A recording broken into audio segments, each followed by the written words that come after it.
Medical കോളേജിൽ PG ഡോക്ടർമാരുടെ പ്രതിഷേധം. ജോലിഭാരം കുറയ്ക്കാൻ അടിയന്തര നടപടി ആവശ്യപ്പെട്ടാണ് പ്രതിഷേധം.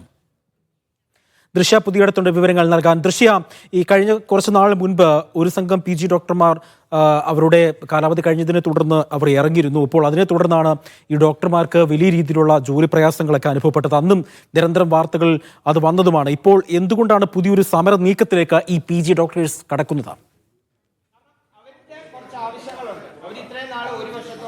അജി, കഴിഞ്ഞ ദിവസം തന്നെയായിരുന്നു ഈ മീഡിയ വൺ തന്നെയായിരുന്നു ഈ ഹൗസ് സർജന്മാരുടെ ഒഴിവ് സംബന്ധിച്ചുള്ള വാർത്ത പുറത്തുവിട്ടത്. ജൂൺ 23-ന് ഈ ഹൗസ് സർജന്മാർ ഇവരുടെ കാലാവധി കഴിഞ്ഞ് പുറത്തു പോകുന്നു. പിന്നീട് ഇവർക്ക് ജോലിഭാരം കൂടിയതിന് ശേഷം ഈ നഴ്സ് അസോസിയേഷൻ അടക്കമുള്ളവർ സമരത്തിലേക്ക് കടക്കുന്ന ഒരു മുന്നറിയിപ്പ് തന്നെ നൽകിയിരുന്നു. അതിന് പിന്നാലെയാണ് ഇപ്പോൾ PG ഡോക്ടർമാരും ഇവിടെയുള്ള കോഴിക്കോട് മെഡിക്കൽ കോളേജിലെ MBBS വിദ്യാർത്ഥികളും അടക്കം ഒരു സമരം തന്നെയാണ് ഇനി മാർഗം എന്നുള്ള രീതിയിൽ സമരത്തിലേക്ക് തന്നെ കടന്നിരിക്കുന്നത്.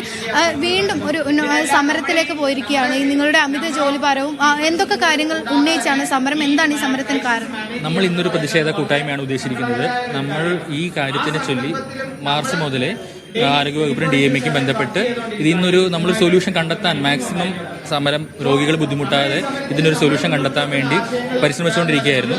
125 NAJR പോസ്റ്റുകൾ സർക്കാർ ചെയ്തിരുന്നു. പക്ഷേ എന്നാലും ഹൗസ് സർജന്മാർ കയറുന്നില്ല. ഇപ്പോൾ ട്രിവാൻഡ്രത്തും കോട്ടയത്തും ഒക്കെ 50-40 ആൾക്കാർ കയറുമ്പോൾ ഇവിടെ 15 താഴെ ജൂനിയർ ഡോക്ടർമാരാണ് NAJR ആയിട്ട് കയറിയിട്ടുള്ളത്. അപ്പോൾ ഇങ്ങനെ ഒരു ജോലിഭാരം വരുന്ന ഒരു വിടവ് നമ്മളെ വെച്ച് തന്നെ ഒരു നികത്തുന്ന ഒരു തോന്നലിനെയാണ് നമ്മൾ ഇന്ന് പ്രതിഷേധിക്കുന്നത്. അപ്പോൾ നമ്മളിപ്പോൾ മുന്നോട്ട് വെച്ചിരിക്കുന്ന കാര്യങ്ങൾ NAJR എന്നുള്ളൊരു പ്രാക്ടിക്കൽ ഇഷ്യൂ, അത് സോൾവ് ചെയ്യാനുള്ള ഇഷ്യൂ, അതിൻ്റെ റെസ്പോൺസിബിലിറ്റി പൂർണ്ണമായും നമ്മുടെ റെസ്പോൺസിബിലിറ്റി അല്ല, അവരെ വിളിച്ചു കൊണ്ടുവരേണ്ടത് പൂർണ്ണമായും അധികൃതർ എടുക്കണമെന്നും അവരെ ചർച്ച ചെയ്ത് അവരെ ഡിമാൻഡ്സ് മീറ്റ് ചെയ്ത് അവരെ കയറ്റാനുള്ള പൂർണ്ണ ഉത്തരവാദിത്തം അവരെടുത്ത് അതേപോലെ തന്നെ നമ്മൾ മുന്നോട്ട് വെച്ച കുറച്ച് കാര്യങ്ങളുണ്ട്. അതായത് ഈ ഹോസ്പിറ്റലിൽ നടക്കുന്ന കാര്യങ്ങൾ, ജോലിഭാരങ്ങൾ കുറയ്ക്കാൻ പറ്റുന്ന കാര്യങ്ങൾ, അതായത് antibiotic test dose full dose കൊടുക്കുന്നത് നഴ്സിംഗ് സ്റ്റാഫ് വേറെ കോളേജുകൾ തിരുവനന്തപുരത്തും കോട്ടയത്തും ഒക്കെ നഴ്സിംഗ് സ്റ്റാഫ് കൊടുക്കുമ്പോൾ ഇവിടെ മാത്രം എന്തുകൊണ്ട് ജൂനിയർ ഡോക്ടർമാർ തന്നെ കൊടുക്കണം എന്നുള്ളതും, അതേപോലെ തന്നെ നമ്മൾ കൂടുതൽ ലാബ് ടെക്നീഷ്യന്മാരെ അപ്പോയിന്റ് ചെയ്യുന്ന കാര്യത്തിലും ഒക്കെ നമ്മൾ കുറേ ഡിമാൻഡ്സ് മുന്നോട്ട് വെച്ചിട്ടുണ്ട്. അത് പരിഗണിക്കാം എന്നാണ് നമുക്ക് കിട്ടിയ വാർത്ത. അത് ഉടനെ തന്നെ പരിഗണിക്കാൻ വേണ്ടി ഞങ്ങൾ ഒരു കാലതാമസം കൊടുക്കും. അത് പരിഗണിച്ചില്ലെങ്കിൽ ഞങ്ങൾ ഒരു സമയത്തിന് ശേഷം ഞങ്ങളൊരു ടോക്കൺ സമരത്തിലേക്ക് പോകുന്നതായിരിക്കും.